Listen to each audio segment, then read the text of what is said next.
So we worked with Naropa, and now we're working with Milarepa. And, Naropa to Marpa to Milarepa. So now we're looking at the relationship between Marpa and Milarepa, and now Milarepa, who passes the lineage, particularly to Gampopa. So at the very end of class last week, Kathy Mills asked a really important question. And after class, I realized, she said, why do we talk so much about suffering? And I realized I was answering in the context of that particular class, because in those extraordinary meetings between these great masters, first of all, there was a karmic connection that was intense, but also we are talking only about fully enlightened teachers and students, sometimes on the brink of enlightenment or with a wholehearted commitment that the enlightened teacher could see was going to lead to them becoming a great teacher and leader in the lineage.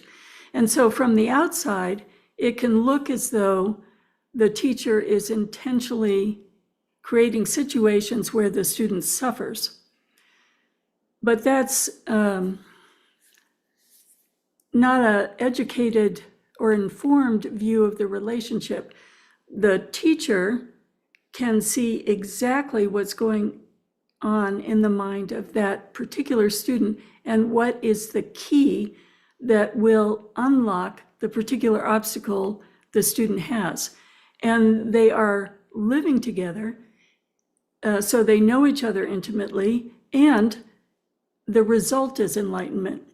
So that's very different from, let's say, confused teacher-student relationships that we notice in these times. The teacher knows exactly what to do. The student has trust in the teacher, and the student, the result is enlightenment. But the bigger question is, in Buddhist classes, why do we talk a lot about suffering? And that goes back to really Buddhism. What was the first talk that Buddha gave? It was on the Four Noble Truths. That has to do with observing samsara, each of us alive in this particular the particular karmic circumstances that we arrive in, our bodies, our parents, our culture, and we start to notice as human beings just finding our way in life that there is a pervasive kind of suffering, and no matter what wonderful circumstances we have, due to impermanence, we're always moving in and out of mental suffering. And so the Buddha's first instruction are to notice suffering, notice the cause or the origin of suffering, notice what actually causes suffering to cease, and then make that the path. And so all of the Buddhist stories have to do with coming to understand the nature of samsara and seeing that there is no worldly solution, that it's an inner solution, it's a wisdom solution that removes the suffering. And that we all have the capacity not only to liberate ourselves, but then to assist others along the path. So I just wanted to clarify that as we start. And then it just applies so perfectly to the Milarepa story that I want to tell today. So after Milarepa left the direct guidance from Marpa, he started meditating in the mountains. And he could see that to fully become enlightened in this lifetime, he had to create circumstances of solitude and deeply practice. So he would wander the mountains. You can imagine, if he were in the woods of Maine, finding different caves and shelters. And he didn't want to get attached to particular cities or donors, but he was, often passing through towns, or people would encounter him in the mountains, and then he would give a teaching, and the teachings were in song form. And they were particular to the needs of that group of people. They would ask a question, bring up a concern, and he would sing them a song. So I want to introduce that he had a very long, very specific, intimate training. Then he had a year of solitary retreat, and then went to his hometown and saw his family. Most of his family had died, and he had an understanding of the impermanence of life, the fragility of life. And so he completely renounced worldly interests and dedicated his life to meditation and to realization. And okay, you can see this book. Because he sang so many songs, we have what's called the 1,000 Songs of Milarepa, and this is not 1,000 songs, it's maybe a couple hundred songs. So we have all of these stories and songs that come from the collected works. And the story I wanted to tell today is a very popular story, and it's called the Huntsman, the Deer, and the Dog.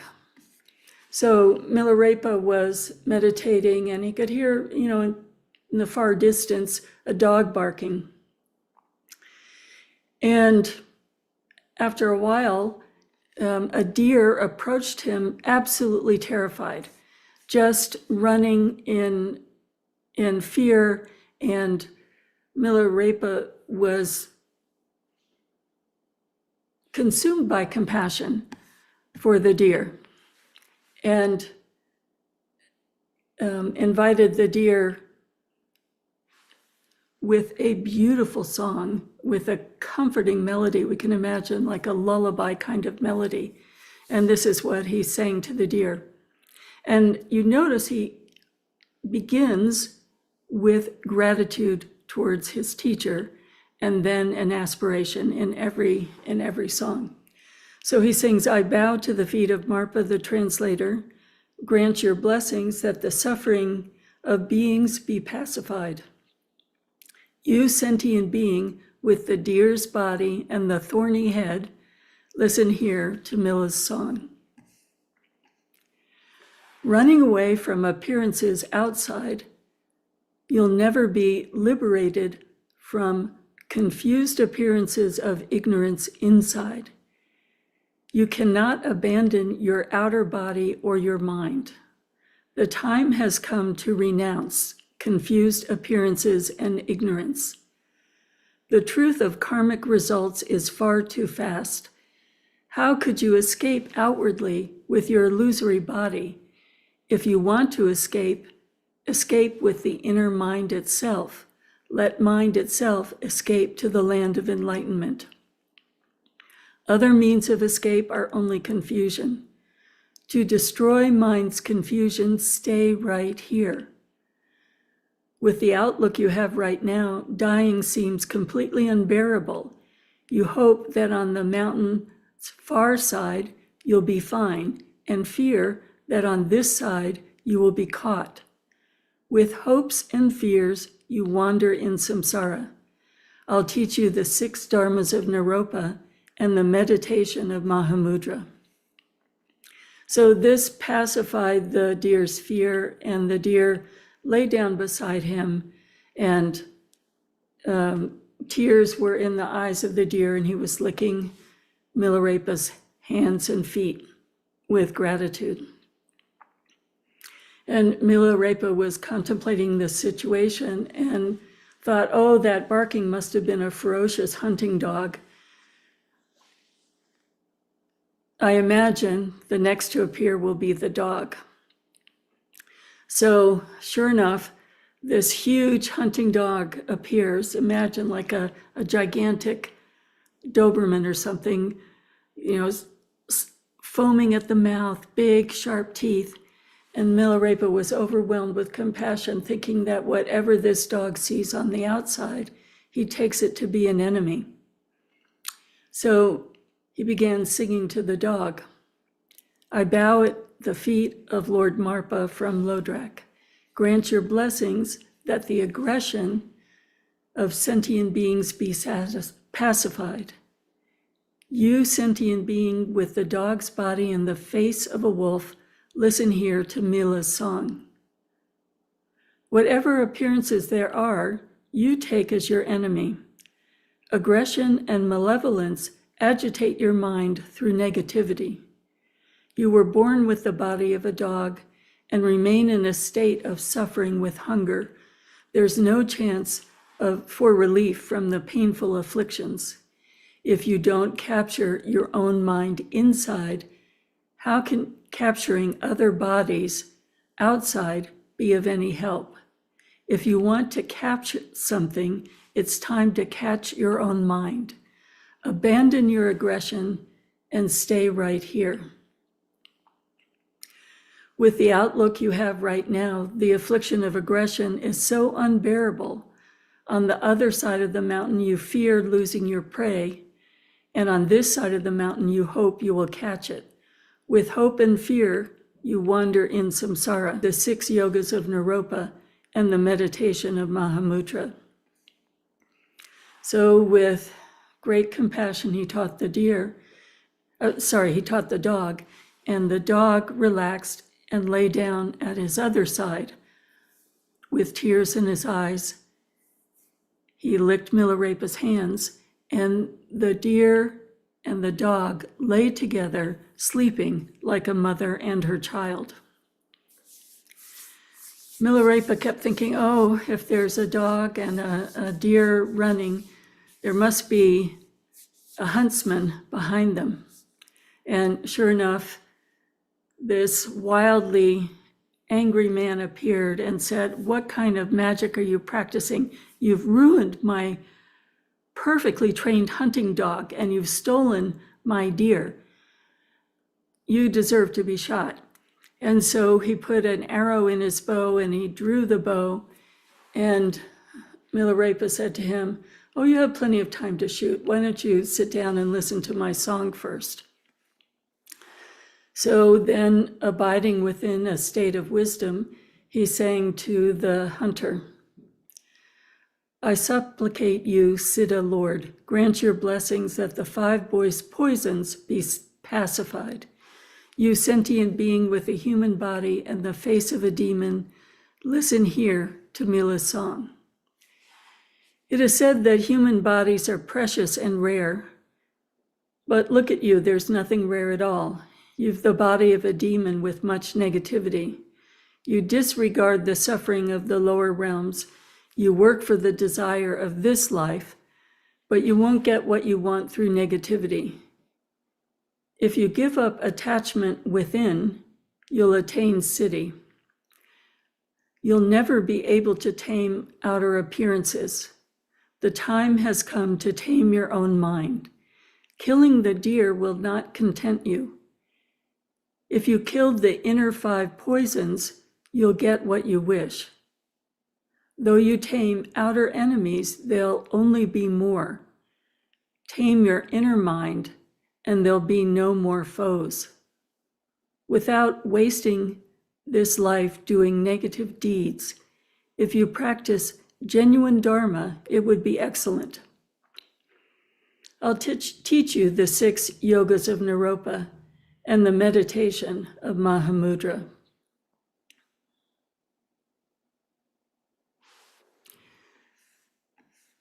So the hunter lost the intensity of his anger, but he thought, oh, this man is either totally crazy or he's really a wise teacher. I'm going to investigate how he lives. So he looked inside Milarepa's cave and saw that he had no personal possessions, no great store of food, and thought, oh, this really is a special teacher. And he prostrated to Milarepa and took refuge, and actually totally abandoned hunting and became a student of Milarepa's for the rest of his life. So the reoccurring themes that we see are essentially archetypes.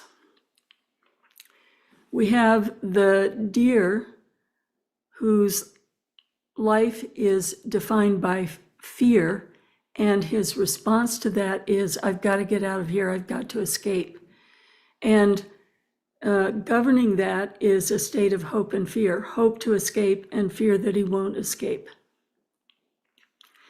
And then we have the dog, and the dog has the emotional mental state of seeing everything as an enemy.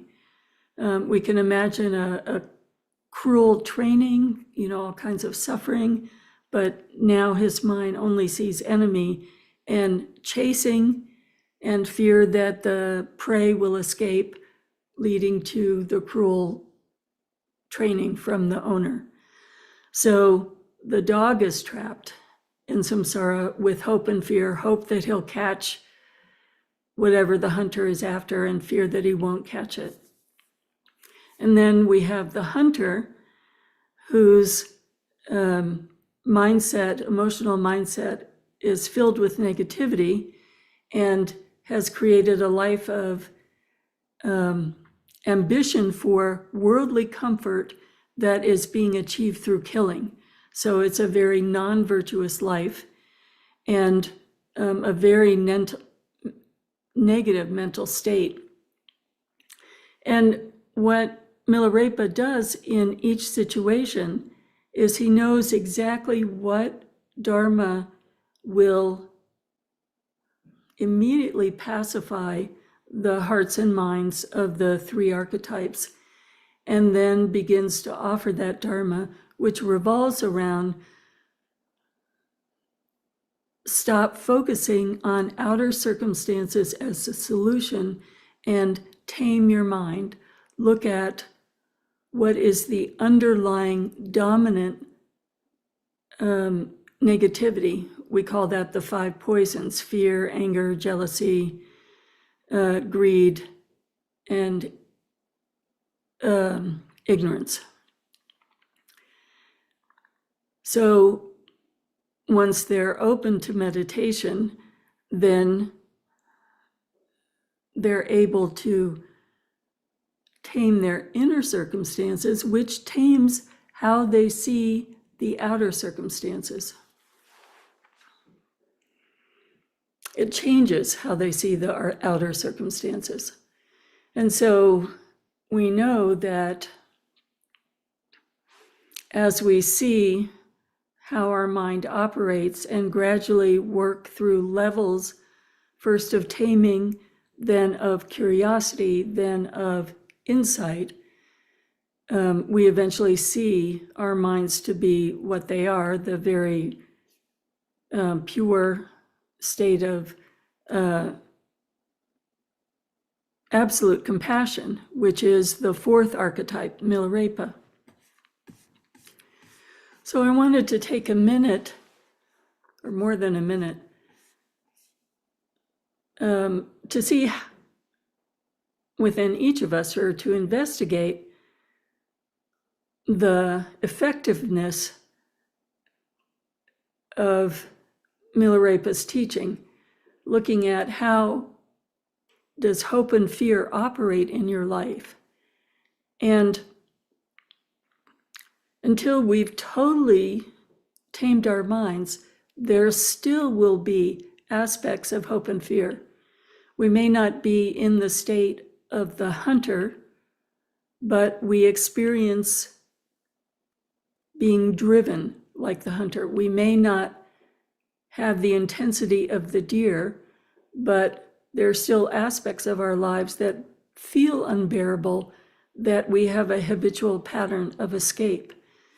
We may not have the intensity of the dog, but there's still hope and fear operating with an underlying quality of seeing friend and enemy. So I invite you to take one condition of your life right now. It could be illness. It could be ambition professionally. It could be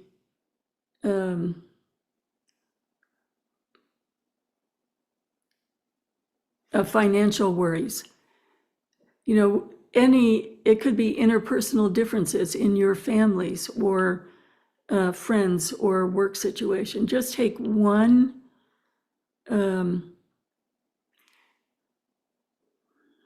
aspect of your life that has a recurring quality of emotional connection. And first identify the hope and fear quality that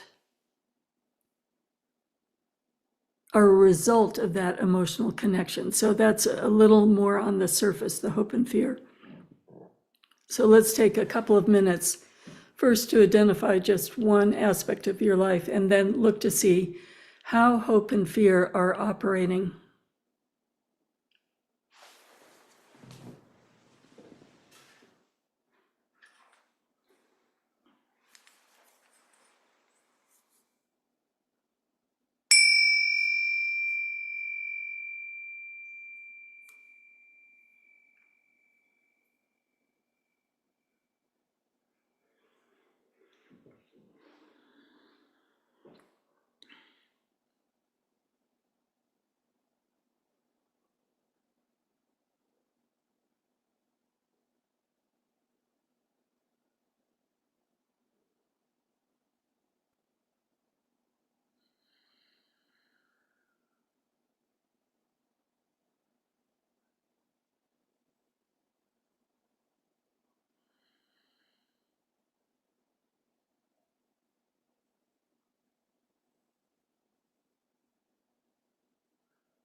Now look underneath the hope and fear, and let's boil it down just to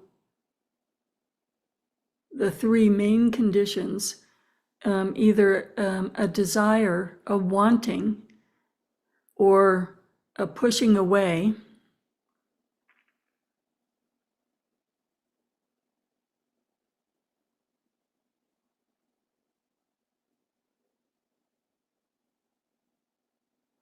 Hope and fear are sort of potential solutions, but if we take away that thinking aspect of potential solutions, unrealistic as it may be, what is the governing emotion?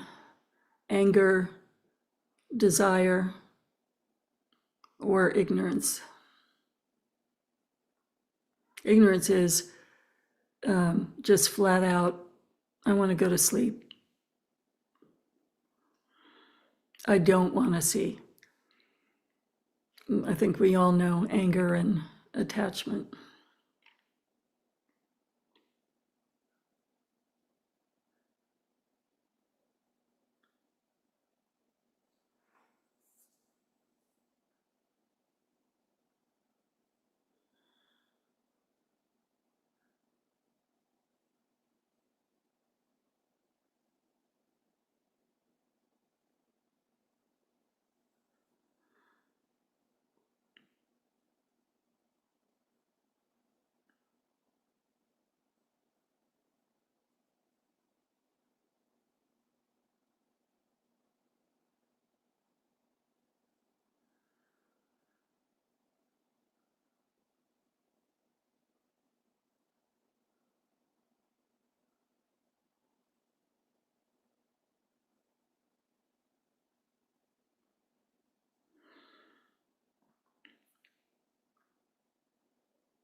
Sometimes you don't even need the situation.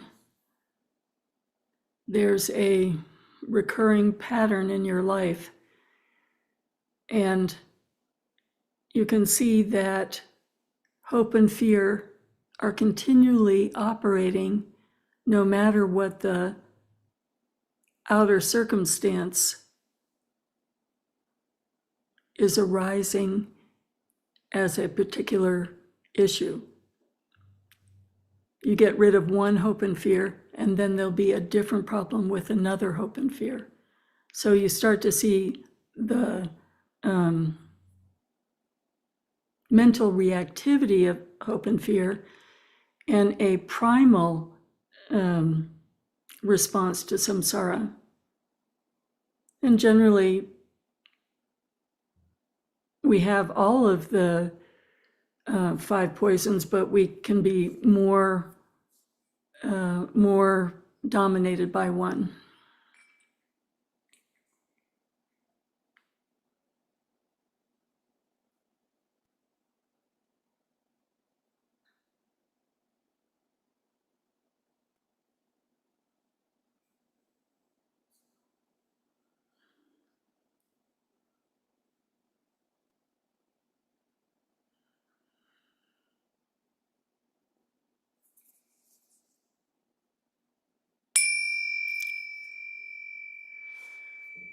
Still sticking with the same situation, because we're trying to go just a little deeper with our investigation. Think about all the searching you've done in terms of the outside world to assuage that particular suffering. Someone whose primary response is anger might be to strike first.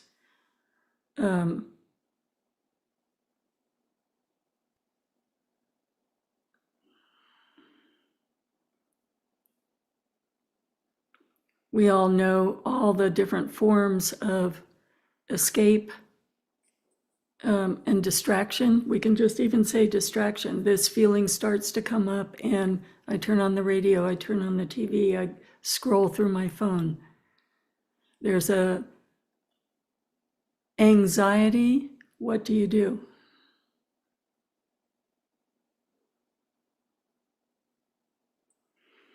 And these are long-term habits. So we're all studying the Dharma, but it's really good to see with limited lifetimes, if we're talking about primal responses of fear and anger or desire and anger, it's a well-developed habit. So you might look to see how you formed the habits in your childhood. Chaos in your family, what did you do? How did you reinforce it throughout your life?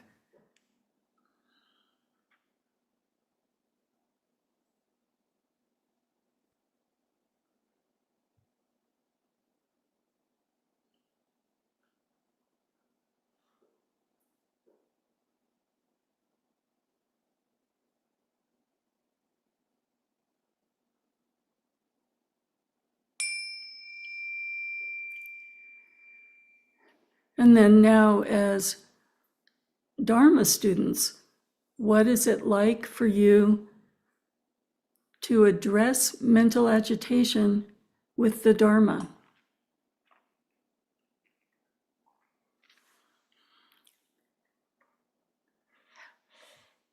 What is your process of seeing the habitual response arise and choosing the Dharma?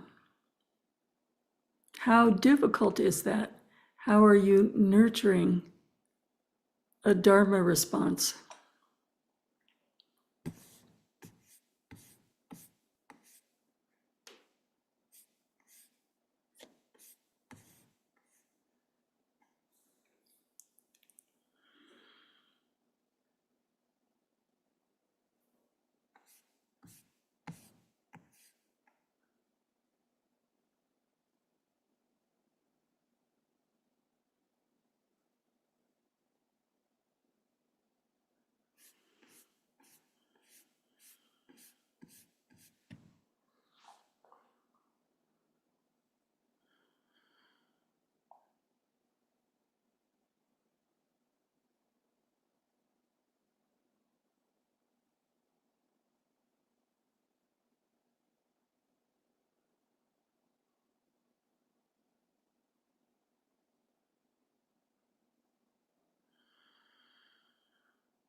So as we take just a little time, you can imagine it's good to hold these questions with you throughout your day and allow yourself to really look at what Milarepa is saying. And it's really quite poignant.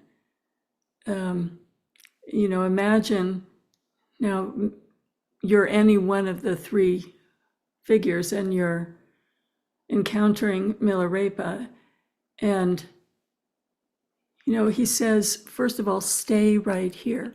And on the one hand, it is an invitation to sit and listen to the Dharma. And on the other hand, it's an invitation to sit with your mind, to stay right here, not go into hope and fear, but see directly the underlying fear that's arising. And it's an invitation to not be concerned so much with outer appearances, rather begin to understand that what we see on the outside is a reflection both of all of our karmic seeds and habits of seeing, but also our current mental state, and that as we change our emotional mental state, how we see the world changes. For instance, the dog that only saw enemies, changing to no one's an enemy, or the hunter driven by worldly ambition, relaxing and seeing the potential through the predator and prey becoming mother and child, the potential of a peaceful mind and contentment. And the other part of this that's really interesting is